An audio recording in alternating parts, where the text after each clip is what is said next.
What is up, everybody? Welcome to, unfortunately, the last episode before we get the continuation of Titan Season 4 Part 2 in 2023. This is episode 6, and as Elvis used to say, boy, my boy, this was a very crazy episode, to say the least, to springboard us into that, next part of the season where I do feel like things are going to be ramping up massively. So many things happened in this episode with Superboy, Gar, Raven, White Raven, and Brother Blood. So I've got a ton of things to say. Would love your thoughts down in the comment section. Don't worry, we're gonna have Titans content planned over the Christmas period. Maybe a few Q&As, dive into some theories, because, I wouldn't have seen any of the next episodes, 7, 8, or 9. I won't be seeing those for quite a while. So we're gonna get into bonus content like that. Also, over the next couple of months, I'm planning on releasing some very, very special Titans videos with very special Titans people, shall I say.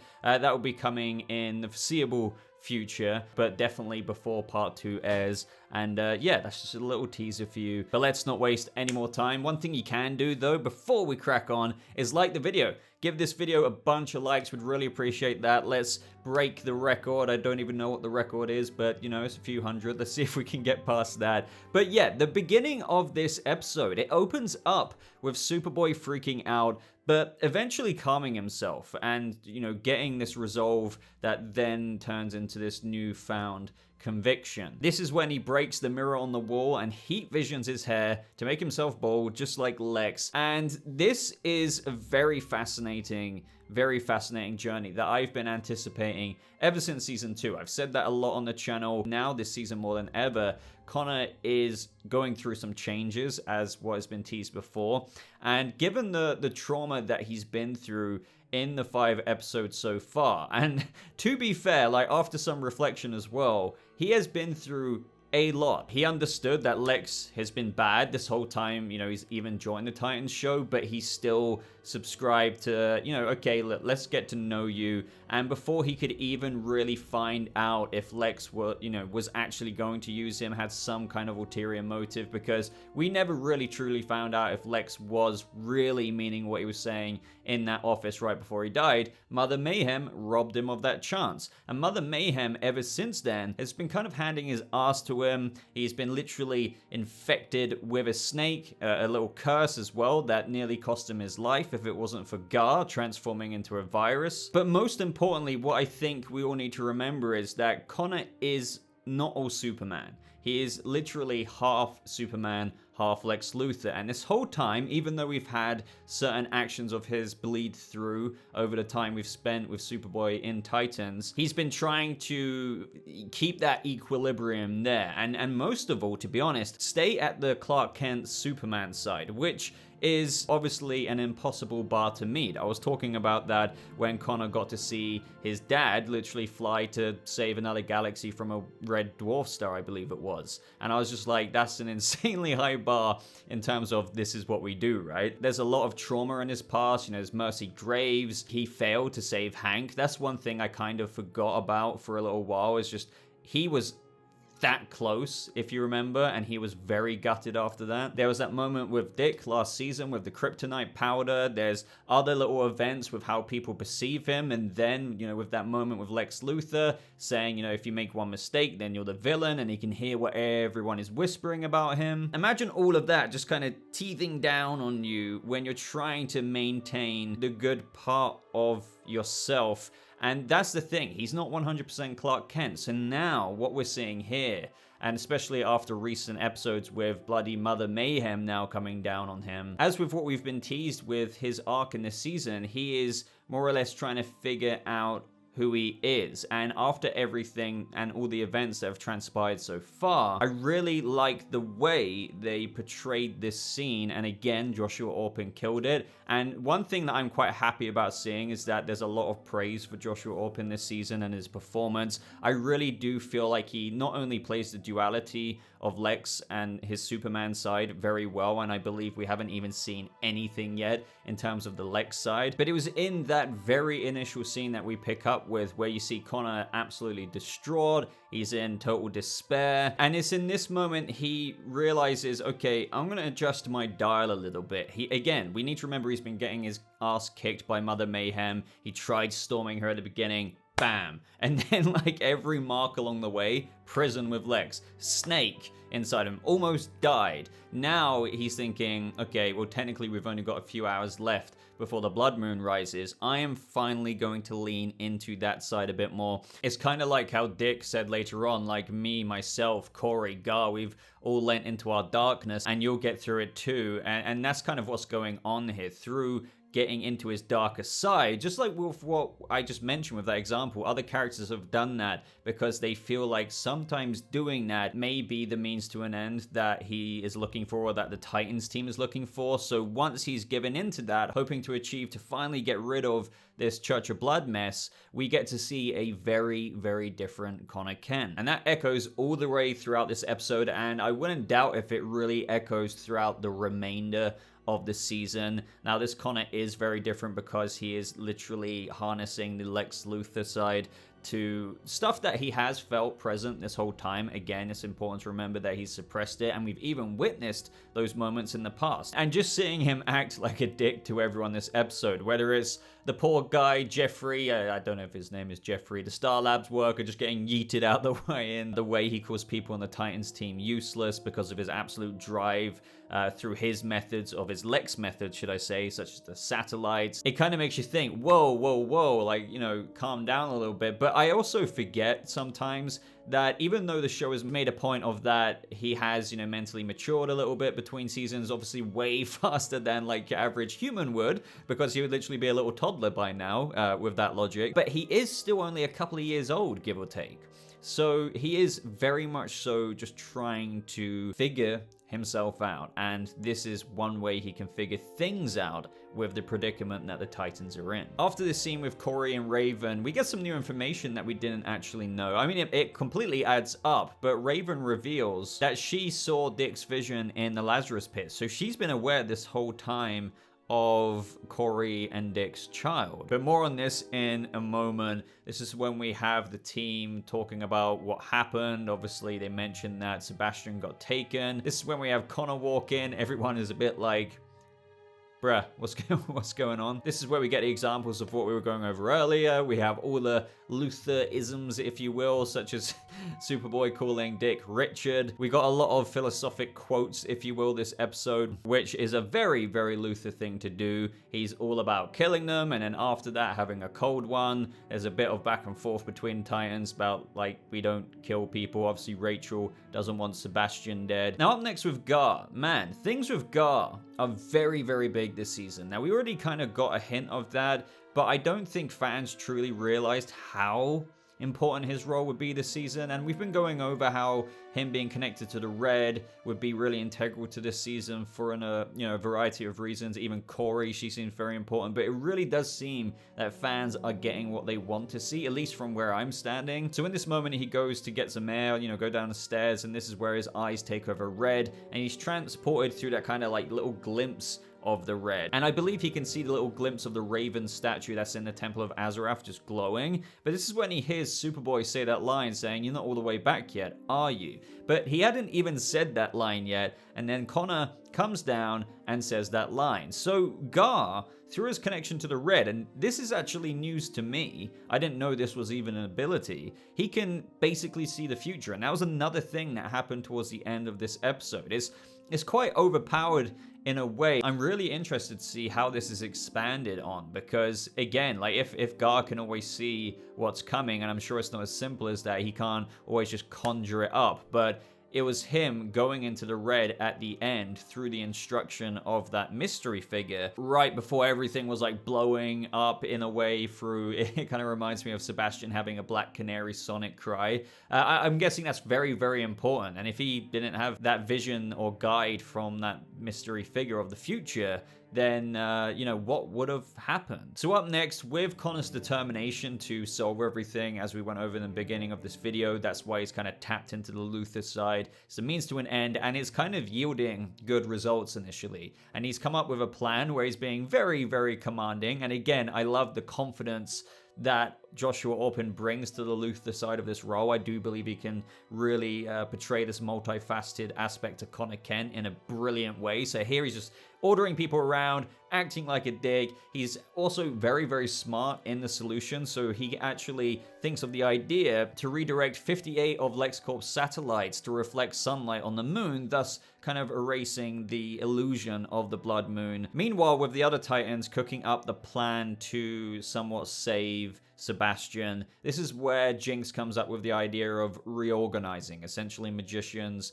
magic users using teleportation, which used to be very, very dodgy once upon a time. People, when they rematerialize, so to speak, or reorganize, whatever way you want to call it, they would end up with like a foot in their mouth. So, you know, you had to get this right. We also had Jinx talking to Raven about getting her powers back. I found it interesting how Jinx added that magic is about intention, right? Your powers couldn't be taken from you unless you wanted to lose them. And I wonder if she, as she is kind of ready to claim them back in this episode, if that has anything to do with the Titans' iteration and lore, if you will, of why she becomes White Raven. Maybe it's because more than ever she's ready to accept her powers, and that's why when she got them back, not only is she in a new Raven suit, a White Raven suit, and that's something fans have been wanting for absolutely ever. We've always had, you know, outfits, if you will, that give a nod to the Raven in the costume, but now you actually technically have quite a comic accurate version of a Raven suit. But going back to what I was saying, I wonder if not only because she's got a new suit, but her powers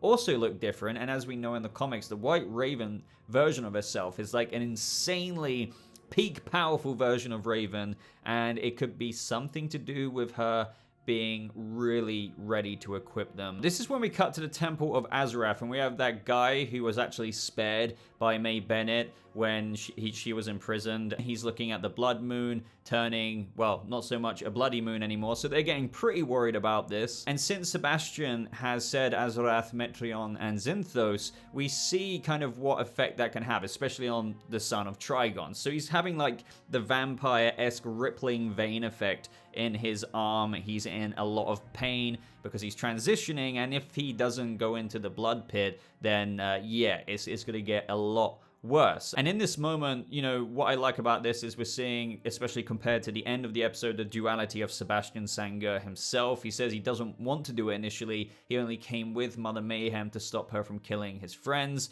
and he doesn't want to basically drink blood, bathe in the blood pit, and become whatever it is that he's meant to become. Even though, obviously, from the end of last episode, he does kind of low-key have a teeny bit of an inflated ego with that adoration he got through everyone just screaming at him and chanting Brother Blood. So since they're running out of time, this is when Mother Mayhem says that she's going to convince him. So she takes him on a trip down memory lane where we kind of see a backstory to Sebastian that forged him to become the person he is today. So initially we see a young Sebastian. This is when he's fostered. He gets given an old Game Boy. Mother Mayhem's like, you were happy for a time, but then your guardian made a mistake. And the only thing, and maybe I'm missing something, I do want to fully admit that, I do get what they're trying to convey here. So he was taken in, then the Guardian took in someone else. So Lila comes in, and the Guardian says that because she's sick at the moment, she will need Sebastian's room because it's warmer there. So Sebastian's been taken out of that room. Then her Guardian, yeah, and she's saying it fairly nicely, saying, you know, would you let her ever go on that Game Boy, the games console? And then he does, and she seems really happy playing on it. And the way Mother Mayhem frames this scene is that, you know, you were punished because you were stronger than her. Your strength should have been rewarded, not her weakness. Now, I know she's manipulating the situation, but I don't think that scene was really as bad as it was made out to be for Sebastian when he was younger. But obviously, we didn't really know what happened after that. But, you know, initially, it just seemed like, okay, she's sick. She's going to stay in there for a while. She's going to play on your Game Boy. I assume he got it back. Maybe I assume that he went back in the bedroom after her sickness had passed. But maybe that wasn't the case. And if that wasn't the case, then that would have sucked, because Lila would have been really prioritized over Sebastian then, thus instilling that insecurity in him. Again, I don't want to get too bloody in-depth with this, but I just felt like maybe they could have shown an even more savage scene from his childhood, where he was like maybe never allowed to go back into that room. Lila was truly prioritized. He was never allowed his game console back. But I guess what they're really trying to strive for is that Mother Mayhem, even if the memory wasn't as bad in that moment with Lila being fostered as well, she's at least trying to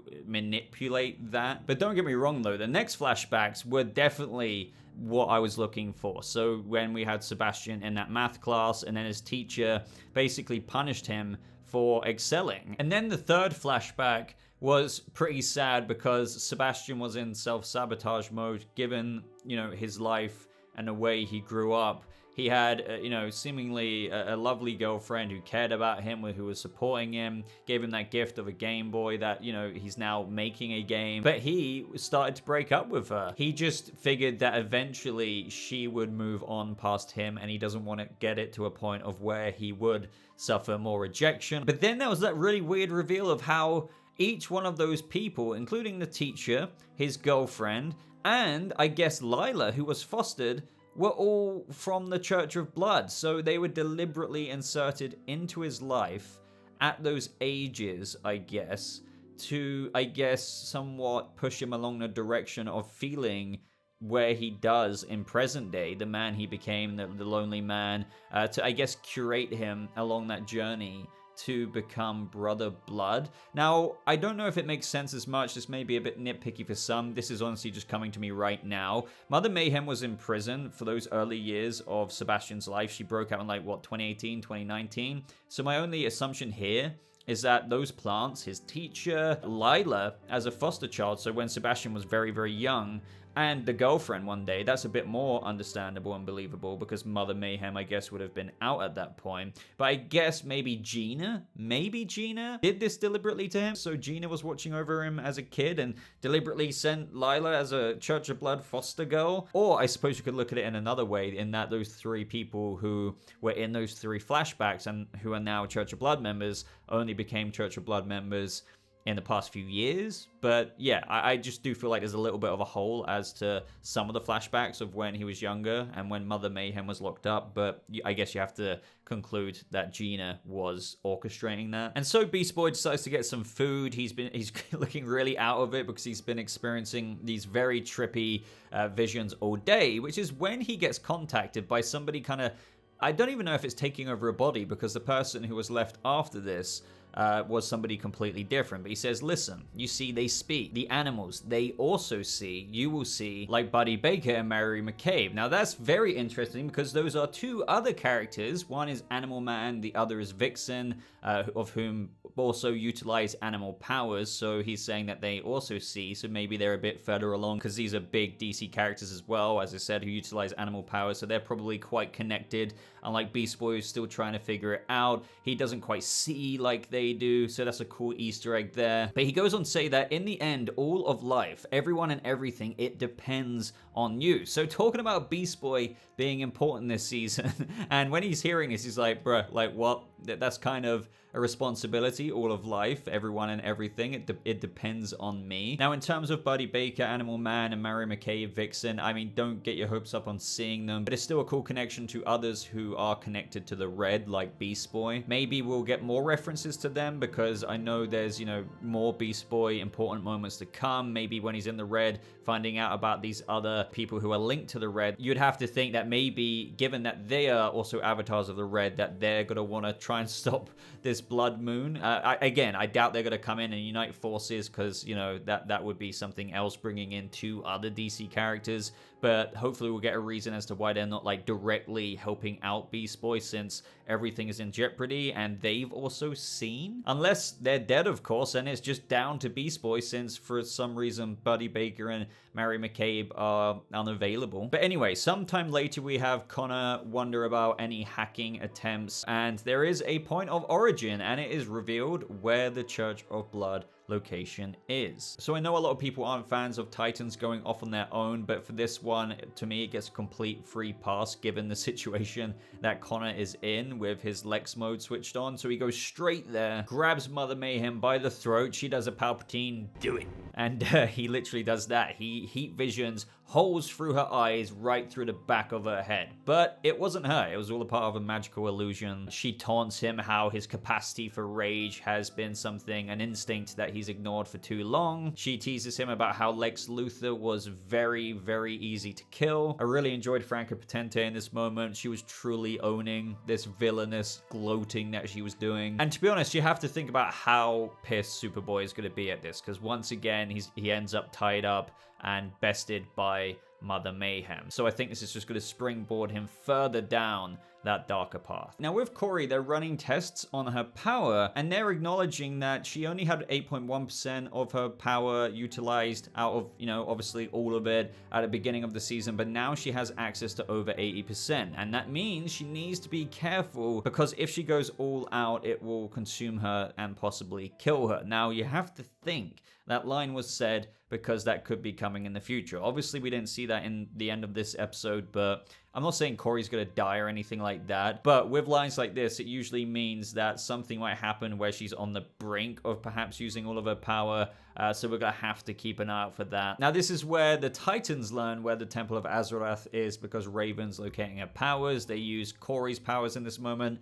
To be honest, I don't really understand how they know how to utilize Kory's powers and how that will boost Raven in finding it. I mean, I understand the little magical makeshift chakra gem that Jinx does, but I believe, I could be wrong about this, the only explanation we got in that team meeting is when Kory said, I'll join my hands with Rachel and begin feeding her my blue light. But again, I don't understand how and why this is a part of the plan if they don't really understand Kory's powers other than just her capacity for power. If you know what I mean, maybe that's a bit too nitpicky, but I'm just wondering how it helps Raven and how they knew it would help Raven. But speaking of Kory, we got another dickery scene, and this is when she somewhat confronts him about the vision. But before that moment, we do have Dick assume what she's about to talk about, saying, if you're asking if I believe all that, no, I don't. To hell with prophecies, destinies, and visions. But this is when she mentions the vision that he has had, as well as her, about their daughter. And he seems really shaken up by this. Now, she asks, why didn't you tell me? He says, I don't know. And this is when she said, it's okay. Like you said, hell to visions. And she walks away. That was kind of sad because, I think she's basically saying, well, if you're saying that about stuff like that, well then fine, like to hell with what could really be a happy ending for us. But I think there is something more to what Dick was saying at the same time. For example, when she said, why didn't you tell me? He's like, I don't know. I think Dick was secretly, even though he doesn't believe in prophecies and visions, he really wants that to happen possibly, or really likes the idea of where that could one day go. Not that he's deliberately trying to make it happen, but I do feel like he's trying to keep it in a special place and doesn't want it to be compromised and didn't want to make a thing of it, so to speak, so he didn't want to spoil it. So I'm half expecting a conversation, could be completely wrong about this, where he goes to Kory after this at some point in part 2 of season 4 saying, look, the reason why I didn't want to tell you is because I low-key really want that to happen. Obviously, the line wouldn't be like that, but he was worried that if he said it, it might compromise it, even though he's not a believer of visions and destinies. But maybe something will be articulated along the lines of that he didn't want to compromise something like that from happening by ever making a thing of it. Let me know your theories there. And so, end of the episode, Sebastian is told he has 5 minutes until the blood moon, rising is just all over, so he's just about to drink the blood. But this is when Beast Boy Gorilla Mode comes in, and I thought this was a really cool moment, especially for Beast Boy fans who have been demanding and wanting to see more transformations, understandably. One thing that makes me happy is that I thought that the visual effects for this gorilla were pretty decent and way better than what I would have expected. And I don't mean that with any disrespect to Titans, it's just in the past, I would say that the CGI models haven't always been polished. I wouldn't be as harsh as saying like, oh yeah, they're PS2 graphics or anything like that in the CGI form, but they haven't, the unpolished kind of smooth effect sometimes on the tiger is sometimes looked better than other times. Sometimes it's looked pretty bad, but I would say this gorilla, he looked pretty detailed. Gar was just going ham. We have Tim and Rachel sneak in. Nightwing is taking out some of the church followers. One thing I would say is just, there's a lot more Church of Blood followers. So just to argue that in logistically, you would have thought they would be the amount of people chanting Brother Blood there, which would just completely overwhelm the Titans. But it could have still not necessarily have done that because Gar was literally in gorilla mode, so we could have just completely body slammed everyone. But I just thought I'd bring that up because it is, you know, a matter-of-fact thing. Then in Gorilla mode, I guess you could say, broke the crystal, so Raven gets her powers back. We kind of went over why I think she becomes White Raven in this moment. And yeah, I think it looks really badass. I don't think they're doing the sister bride thing, even though it kind of does look a little bit like a bridal dress in a way with her White Raven look. But I thought it looked badass. It's so good seeing Raven finally... And a lot of characters this season get their kind of iconic-esque moments, and this was for sure one of them. And I really like the new look of her powers, as her mother and daughter mode were taking on Mother Mayhem in this moment. But actually, before, when we had Kory and White Raven using her powers to keep Mother Mayhem locked down, we did have that moment before with Jinx. Now, I feel like Jinx could have done more. Like, it's like she appeared only then and there, and I was wondering what was she doing before that, because she could have arguably have done something to Mother Mayhem when she was on the floor before Raven and Kory were doing their thing. She was just taken out. Maybe she could have, I don't know, just done something, but she only decided to appear then and there. I would have liked to have seen how she got that costume. Has she always had that costume? Did Bernard gift it to her in Star Labs? Maybe that was written into the material but cut out for the sake of, you know, just editing room reasons. But she freezes Mother Mayhem, and it kind of did work because Mother Mayhem did shake it off afterwards.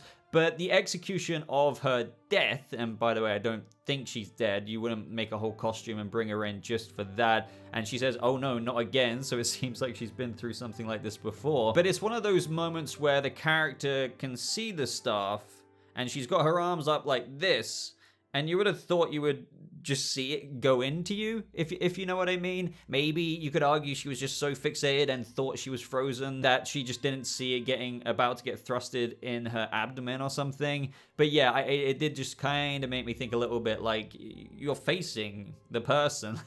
But yeah, I think I can see an argument for how she was just too overconfident, too cocky. She thought she was frozen and she was about to do something, and it's like, oh, you just stabbed me. But since they didn't plan on this happening to Jinx, Nightwing's like, okay, we kind of need to get out of here now. So Sebastian, you're either coming with us now or not. So they're trying to hold down Mother Mayhem this whole time. Sebastian's just like, what do I do? What do I do? But because of the persuasion and revisiting of flashbacks and memories he had through Mother Mayhem earlier on in the episode, and also the added ego and adoration that has been fueled by the Church of Blood followers, after Raven says, you don't have to do this, Sebastian's like, yes, I do. I'm just so tired of being nothing. And then he drinks. In this moment, he kind of lets out that Black Canary cry. As I said, everyone's just getting absolutely blasted. The temple starts crushing, exactly like from Gar's vision earlier on in the episode. And he says, get me to the red. And we have this like really cool effect where he just kind of like dissolves red. And most interestingly, the other Titans just disappear. Like, what does that mean? I obviously they're not dead, but what's going on there? What did that cry do? Did it teleport them away? Maybe Sebastian intended for them to just be taken elsewhere because he's not truly evil Brother Blood mode, and just instinctually with that cry, it just did a power kind of thing like that where it teleported them. I suppose you could argue that the Titans were teleported out like the way they teleported there, I suppose. But, you know, with Jinx being injured or possibly dead, even as I said, I don't think she's dead or whatever's going on, I don't think she'd be capable of like doing that same magic teleportation, because it was her plan after all in the state that she's in. So I don't know if the episode made it clear enough. I mean, obviously intentionally so, what was going on with them just disappearing like that, but I guess we will find out soon, or later, I suppose next year. And so the episode and part 1 ends off with Sebastian entering the Well of Blood in the Temple of Azarath. It starts bubbling over. It is a very good way to end off the part 1 of the 2-part season. And that just about wraps up my thoughts on this episode. The Titans have got their ass kicked. They tried to prevent the thing that would end the world, and now they're going to have to tackle with the very thing, basically trying to do that. So let me know your thoughts, guys, on episode 6. What did you think of it? Let me know all of your thoughts, all of your theories, everything. I read every single comment, so looking forward to see what you have to say. As I said, I'm gonna probably start off with a Titans Q&A, like off-season video over the December period, so keep an eye out for my community tab, or maybe actually if you have any questions that you want to be read out in the video from me, I'll feature your questions. Do leave them in the comments below and I'll cook that up over the next couple of weeks. Like the video, would really appreciate that. Check out my links in the description, Instagram, Twitter, follow me on other social medias. There's a whole bunch of links down there, Discord. And yeah, I just hope you have a lovely rest of your day, and I'll see you fellow Titans in the next video. Goodbye.